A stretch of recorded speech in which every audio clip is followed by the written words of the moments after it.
Presented by SK Raj Films and Music Gorgamacha. Shiv Narayan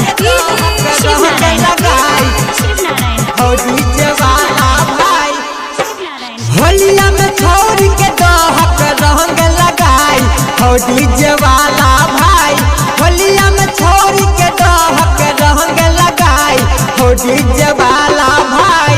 होलिया में छोड़ के दहक रंग लगाई हो डीजे वाला भाई। हो डीजे वाला भाई। हो डीजे वाला भाई। Music director DJ Shiv Narayan. होलिया में छोड़ के दहक रंग लगाई शिव नारायण शिव नारायण हो डीजे वाला भाई। होलिया में छोड़ के आवे जीजा घर बा हो आवे जीजा घर बा। होलिया में छोड़ के आवे जीजा घर बा दहक टूटा का सटाई हो डीजे वाला भाई। होलिया में छोड़ के दहक रंग लगाई हो डीजे वाला भाई। होलिया में छोड़ के दहक रंग लगाई हो डीजे वाला भाई। हो डीजे वाला भाई। होलिया में छोड़ के दहक रंग लगाई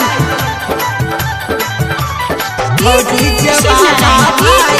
शिव नारायण शिव नारायण शिव नारायण होलिया में छोड़ तो करे लट लट हो करे लट लट हो करे लट लट हो। होलिया में छोड़ी तो करे लट लट हो नमहर पिचकारी सटाई हो डीजे वाला भाई। होलिया में छोड़ के दहक रंग लगाई हो डीजे वाला भाई। होलिया में छोड़ के दहक रंग लगाई हो डीजे वाला भाई। हो डीजे वाला भाई। हो डीजे वाला भाई। Music director DJ Shiv Narayan. होलिया में छोड़ के दहक रंग लगाई शिव नारायण शिव नारायण हो डीजे वाला भाई।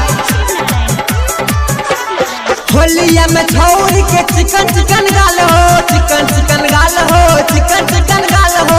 होलिया में छोड़ के चिकन चिकन गाल हो बना ले गोरिया के साई हो डीजे वाला भाई। होलिया में छोड़ के दहक रंग लगाई हो डीजे वाला